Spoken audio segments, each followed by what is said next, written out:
नमस्कार, आप देख रहे हैं बेरमो टुडे। मैं हूं अफरोज़ आलम। लोकसभा चुनाव को लेकर पूरे देश में गहमा गहमी का माहौल है। ऐसे में गिरिडीह लोकसभा की बात करें तो गिरिडीह लोकसभा झारखंड का सबसे हॉट सीट बन चुका है। इस वक्त हमारे साथ बात करने के लिए डॉक्टर उषा सिंह जी है, जो कि गिरिडीह से निर्दलीय प्रत्याशी है। मैडम, सबसे पहले आपका बहुत बहुत स्वागत है। धन्यवाद अफरोज़। सबसे पहले तो मैं गिरिडीह लोकसभा के सभी भाई बहनों को जोहार करती हूँ, नमस्कार करती हूँ, आदाब अर्ज है, सत श्री अकाल।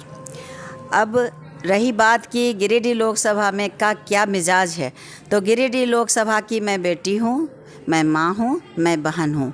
तो जो बेटी के लिए, माँ के लिए और बहन के लिए जो मिजाज होना चाहिए, उसके बच्चों को बस वही मिजाज है। लगातार जिस तरह से देखा जा रहा है कि बड़े बड़े जो दल है वो उनके पीछे जो है भारी संख्या में भीड़ भी चल रही है और लगातार कार्यकर्ता जगह जगह काम कर रहे हैं। आप एक निर्दलीय प्रत्याशी है, कितना कठिन हो रहा है आपके लिए? कुछ कठिन नहीं है, बिल्कुल कठिन नहीं है। उसका वजह ये है कि जो इतने दिनों से दल में काम करते आ रहे हैं, पार्टी के साथ काम करते आ रहे हैं, उन्होंने किया क्या है? सवाल यही है सबसे बड़ा कि उन्होंने क्या किया है अभी तक। पिछले 5 वर्षों में हमारे गिरिडीह लोकसभा को इतना पीछे धकेल दिया है जैसे हम 16वीं शताब्दी में जी रहे हैं। हमारे यहाँ 22 घंटा बिजली है क्या? नहीं है।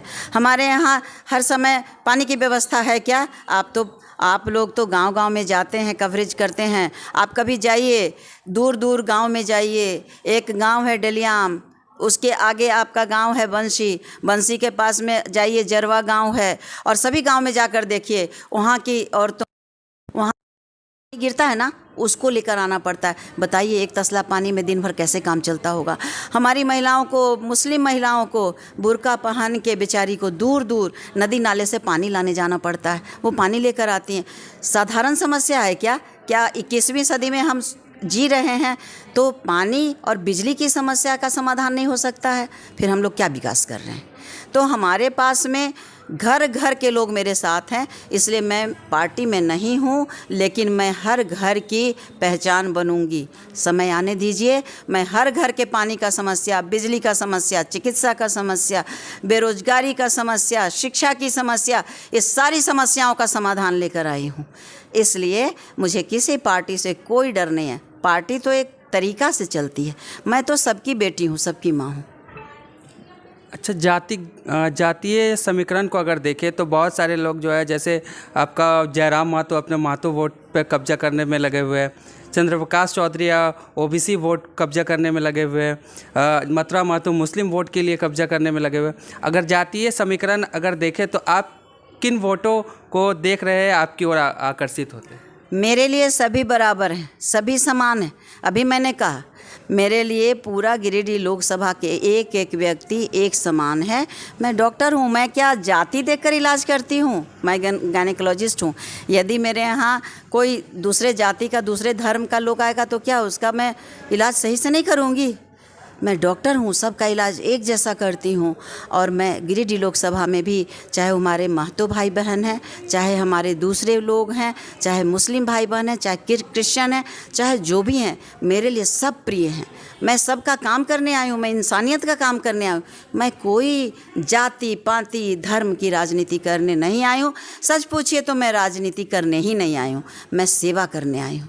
और जो सेवा करने आता है ना, उसको जाति से क्या मतलब है, धर्म से क्या मतलब है? मुझे तो सेवा करना है, इंसानियत का सेवा करना है। अच्छा, आपका एक बयान आया था आज से 2-3 दिन पहले कि गिरिडीह बीमार हो चुका है, उसका इलाज करने के लिए मैं आई हूँ। तो कौन सा बीमारी सबसे पहले आप इलाज करेंगे अगर आप सांसद बनती है तो? सबसे जो बड़ी बीमारी है वो पानी का समस्या है। अभी जहाँ कहीं भी मैं जा रही हूँ, गांव-गांव में, बहुत सारे गांव में मैं गई हूँ, इटखोरी में, आपको गोमिया का और भी अंदर गांव में, नवाडी के गांव में, पानी के लिए मुझे लोगों ने, बहनों ने पकड़ लिया, हाथ पकड़ लिया और बोला पहले पानी दो तब तुमको वोट देंगे। जो आता है वादा करके चल जाता है, पानी नहीं देता है। उनके हाथ में बाल्टी था, मैंने कहा दे दो यही बाल्टी, हम तुम्हारे साथ चलते हैं, पानी लेकर आ जाते हैं, यदि दूर से कहीं से लाना हो। अभी इतना ही लायक हैं, जैसे तुम हो वैसे हम हैं। पहले तुम हमको जिताओ, 6 महीना के अंदर हमने पूरा पाइप नहीं बिछवा दिया, पानी नहीं ला दिया, तो मेरा नाम उषा सिंह ने। तब उन लोग जाकर शांत हुई। उसके बाद में जो सबसे बड़ी समस्या वो बेरोजगारी का है। मैं डॉक्टर हूँ, मेरे पास पेशेंट आती हैं, महिलाएं आती हैं, जब मैं उनसे पूछती हूँ कि आप कहाँ से पैसा लेकर आती हैं, कैसे आपको मिलता है पैसा इलाज कराने के लिए, बोलती हैं बहुत दिक्कत है दीदी, किसी से मांग चांग के लाते हैं। क्यों बेटा, क्या करता है?